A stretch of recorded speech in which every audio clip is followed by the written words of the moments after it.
In early January 2000, the Imagination Station Science Museum in Wilson, North Carolina, caught fire in the early morning hours due to a faulty wire and a heat lamp from the second floor's reptile room. 3 floors of the museum were badly damaged, only one turtle survived the fire, and a number of exhibits and attractions had gone up in flames. The city was still recovering from Hurricane Floyd a few months prior, and with the neighboring museum in Rocky Mount also out of action, it meant a healthy boost of tourism was not in the cards. This particular event hit very close to me. Not only was it the science museum I went to a lot as a kid, my father was employed at the museum when the fire happened. It became not only one of the biggest events in the museum's history, but Wilson's as well. Thankfully, the museum would reopen in 2002 after a temporary relocation, and is still open to this day. I bring this up because fire safety is easily one of the safety topics you see discussed all the time, and it was definitely something that was personally taught by local firefighters at my elementary school after the fire. And with such an important topic, it would make sense that Danger Rangers would go whole hog with it. This was the episode that got Grey Delisle nominated for an Annie Award after all. It's the one that has the healthiest presence on DVD, barring the pilot, and it's also the only one to get a dedicated app. So, it's quite apparent that this episode is going to be the cream of the crop. Will it live up to these claims? Originally airing on October 24th, 2005, this is Fires and Liars.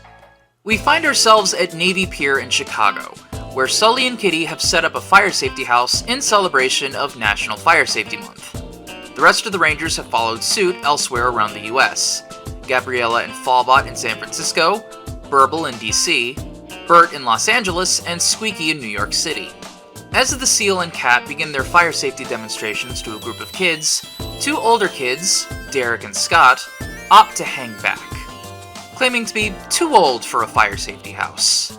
As our 2 pre-teens watch from outside, we see Kitty and Sully, with an overly precautious Sabo roped in action, using a smoke machine to emulate a real fire.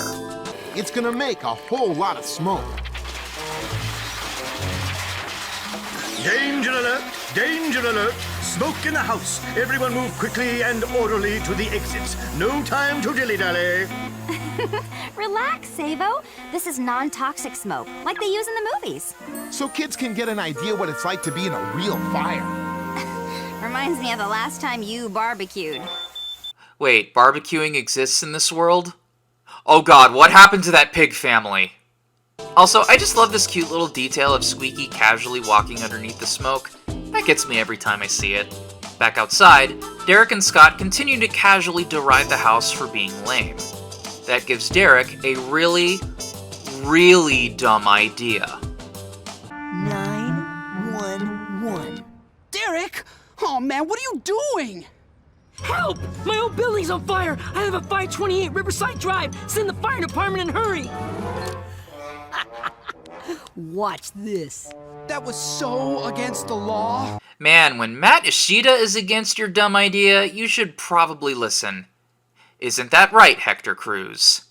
They'll never know who called. Come on, let's get front row seats. 528 Riverside Drive, Engine Company 11 responding.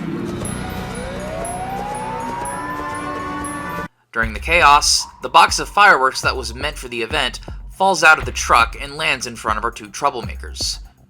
Meanwhile, a hippo driving a boat becomes distracted by the hubbub and accidentally runs up against a barge full of oil drums, which suddenly combust and explode. Sully and Kitty, who have been unaware of everything that's happened thus far, find themselves the only ones in the area that can handle this emergency, with the rest of the firefighters preoccupied with that phony 911 call.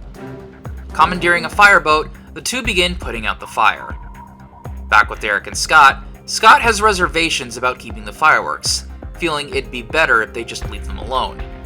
Derek has other plans, as he absconds off with them so he can have his own personal fireworks show, Scott following close behind. We have 2 new storyboard artists this time, Dave Rodriguez and Burt Ring.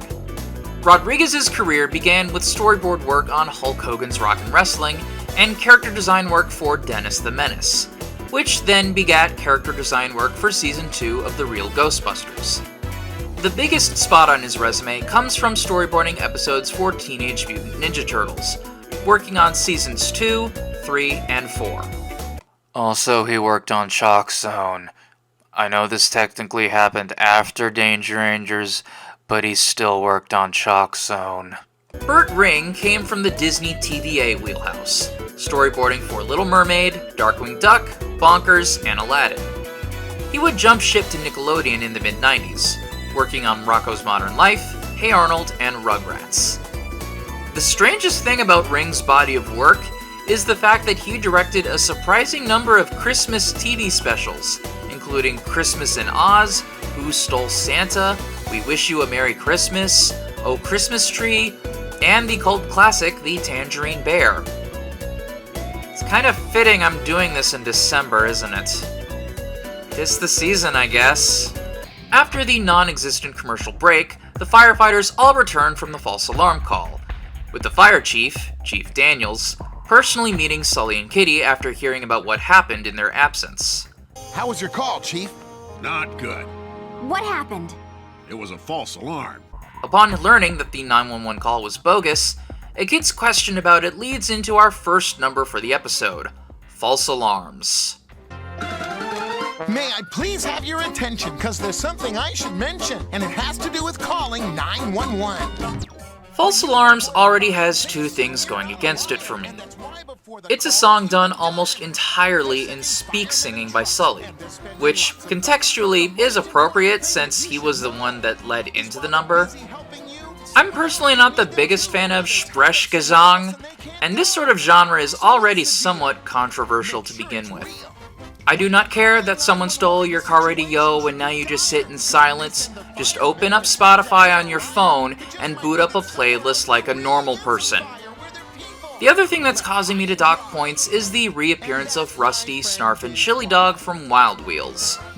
As hinted at previously in that episode's video, this is the only other time we see these characters, and they're relegated to a music video, being the ones calling in the false alarm.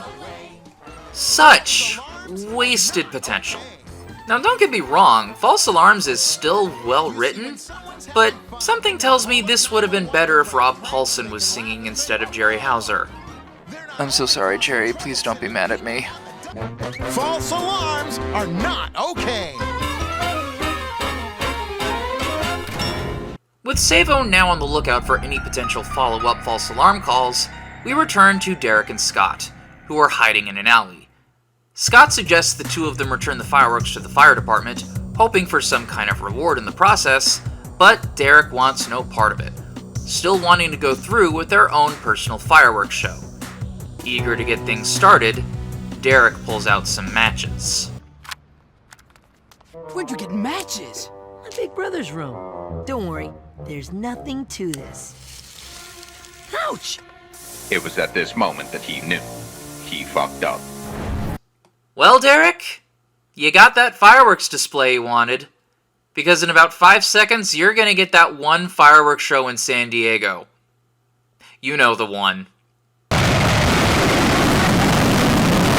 The two delinquents hide in one of the apartment buildings, thinking they're safe, but some of the fireworks break through the window and set the lobby ablaze.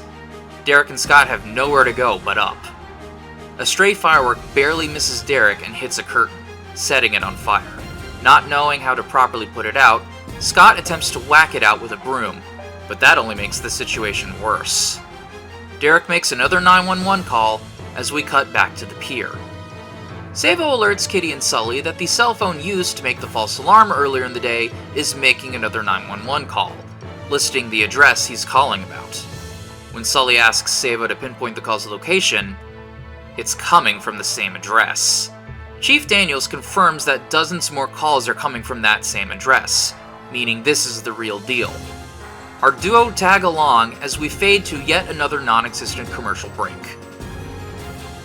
Back at the apartments, fire personnel are already hard at work attempting to put the fire out and getting tenants to safety. When Sully and Kitty arrive, Savo discovers that the caller is still inside the building. With the rest of the firefighters preoccupied, the two rangers suit up and head inside, Sully activating some little spider drones, so the rest of the Rangers can provide backup. The Rangers get to work evacuating the rest of the tenants out.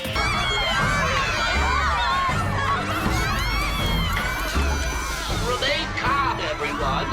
Exit in an orderly fashion. Do you all have a family escape plan? Yep, that's the closest exit to my apartment. Well, at least they managed to save Poodle number 3. That's a mistake, little guy. Huh? Never stop to take things with you when there's a fire burning.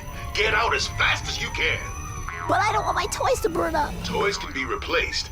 You can't. Burble, I love you, and you're right, and again, I love you. But some of these things are just too damn expensive to replace. Sully and Kitty eventually reach the apartment where Derek and Scott are in, who are currently foolishly hiding in a closet. Hiding in here is one of the worst things you guys could do in a fire. We didn't mean it! It was an accident! We were just playing! And the fireworks exploded! All right. Let's get you out of here. Then we'll talk about it. Once the two are out of the building, Chief Daniels shows them the burnt remains of the fireworks. Scott admits they found the fireworks at the pier, which already puts them in serious trouble. But then Sully and Sabo confirm that Derek's cell phone was the exact phone used for the false alarm earlier that afternoon. It's a match. Exactly the same voice in both recordings. I'm afraid Derek is the one who called in this morning's false alarm. What you boys have done is against the law and very, very dangerous. Are we gonna go to jail? That's up to the judge.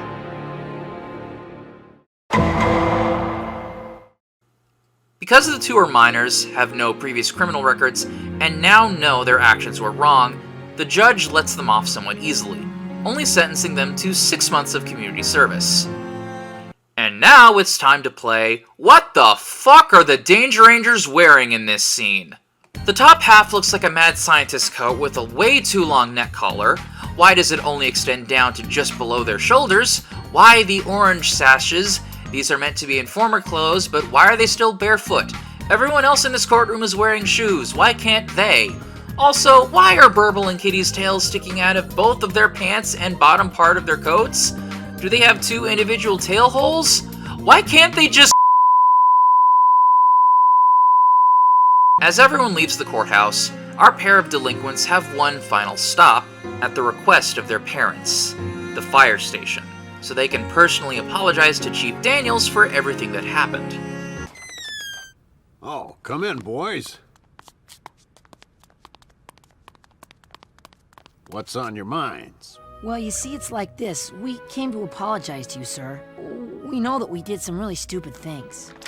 Yeah, like calling in that false alarm and making all those firefighters race off like that? When there was no real emergency. And when someone else could have been in trouble. With the apology given, their community service work can begin by cleaning up the fire trucks and recently used firefighting equipment.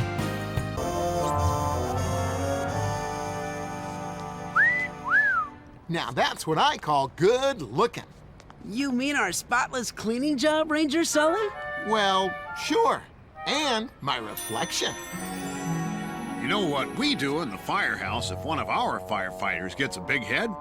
Do tell, Chief. Do tell.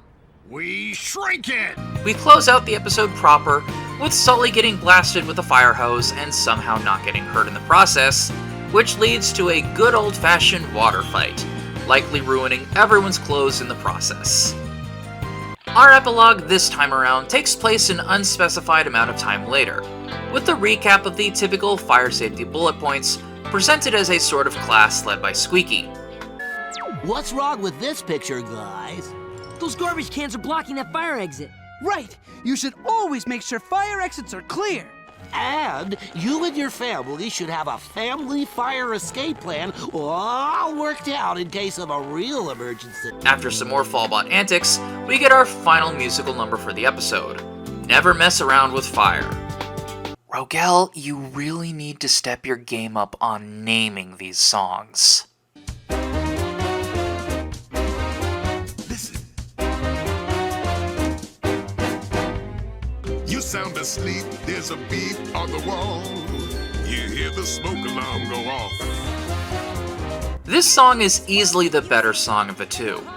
Never Mess Around with Fire is a duet between Kevin and Gray that enacts the story of a kid, in this case Derek, waking up to discover his house is on fire, leading him to alerting his parents, getting them all out safely, and becoming more aware of their surroundings to make sure a fire like that never happens again. All set to some swinging big band music. Keep away and never play with matches. Don't stick your hand into the fireplace or stove. Don't touch those candles in the hall. Play with any flame at all. It's true, don't you ever mess around with fire.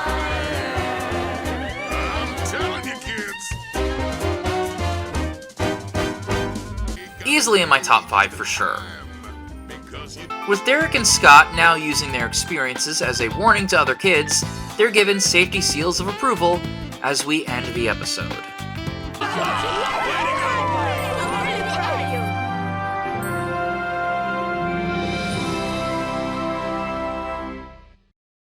You might have noticed almost immediately that there wasn't exactly a villain per se in this episode.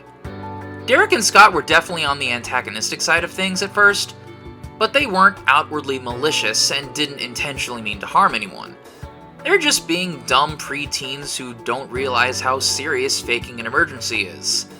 And you can guarantee their near-death experience with those fireworks are easily gonna haunt them for many years to come. A fire safety episode like this doesn't really need a villain. It's better for kids to see Derek and Scott as kids they might know in real life who need to learn that fireworks are not toys. This is exactly why aerial fireworks are flat out banned in some states. Because if they fall into the hands of someone without any experience in lighting them, well, someone could easily lose their life. Where this episode falters, however, is in the ending. Derek and Scott only end up with 6 months of community service at a fire station, which is a borderline slap on the wrist, considering they, in order, called in a false alarm 911 call, stole fireworks meant for a public event, lit them, accidentally mind you, and inadvertently set an apartment building on fire with them. The episode just kind of glosses over the fact that a lot of tenants most likely lost a lot of personal belongings in this fire, either by the fire itself or from water damage via the fire hoses. It's likely going to take hundreds of thousands of dollars to renovate the apartment from top to bottom, which is going to displace all of these people for quite some time. So, as a little thought experiment, let's see how Derek and Scott should have been charged. For starters, calling in a false alarm in the city of Chicago will result in a fee of around $500 to $1,000. Given they're minors with no past records, let's be generous and slap them with a flat $500 fee. Since the two are minors, Chicago law dictates that the legal parent or guardian has to pay the fine themselves. Since this was all Derek's doing, only his parents have to pay the fee. But let's be perfectly honest here, that fee is coming directly out of his allowance. For stealing fireworks, ownership of fireworks like bottle rockets and Roman candles are illegal in the state of Illinois. The punishment depends on how expensive the fireworks are. For a minor, if the value of the stolen goods are less than $300, it's considered a Class A misdemeanor, with possible punishments including 1 year in prison, fines of up to $2,500, and up to 2 years of probation. If it's more than $300, Derek and Scott are looking at up to 3 years in prison, up to $25,000 in fines, and 30 months probation at max. Under normal circumstances, prices of commercially sold Roman candles vary considerably. I count 12 Roman candles here. On the one hand, these Roman candles do not look like something that you could commercially buy, so they're going to be relatively pricey. On the other hand, as seen from this truck, this box of fireworks was only part of the act that was going to be used for the event. And considering full sets of fireworks shows are very expensive, this is only a small fraction of that cost. So when you adjust for inflation, you're looking at about $250 worth of fireworks. So that's 1 year in jail, a $2,500 fee, and again, being first-time offenders, 6 months of probation for the both of them. As for setting the apartment on fire, this is where the show kinda gets things right to an extent. Accidental arson cases in Chicago are on a case-by-case basis, depending on a number of factors, like the severity of the fire, the circumstances that led to the fire, lack of intent, and age of the accused. This works pretty favorably in Derek and Scott's case. The intent was to shoot them off one by one, not all at once. The only reason they went off at once was by complete accident, and the apartment only appeared to be damaged from the inside. If the two are lucky, they might have their sentence be dropped to reckless damage to property instead of outright accidental arson. Punishments in this realm would include things like juvenile detention, counseling, or community service. Let's be nice and say Chief Daniels puts in a good word, and we follow the same route the episode took, having the two undergo community service under his watchful eye at the fire station. Let's also be generous and have the sentence be the same, 6 months. So altogether, for the act of calling in a false 911 call, a Class A misdemeanor charge for the theft of fireworks, and accidental arson, Scott gets 1 year in jail, 6 months of community service, 6 months of probation, $2,500 in fees, and, what the heck, a month of counseling. And Derek gets 1 year in jail, 6 months of community service, 6 months of probation, $3,000 in fees, and 2 months of counseling. Most of my legal knowledge comes from Law & Order, I am not a real lawyer, and most of this research came from Google. Court dismissed. Next time, Randy Rogel and Mike Moore himself take a shot at writing an episode. How well will it stack up compared to the show's usual writer?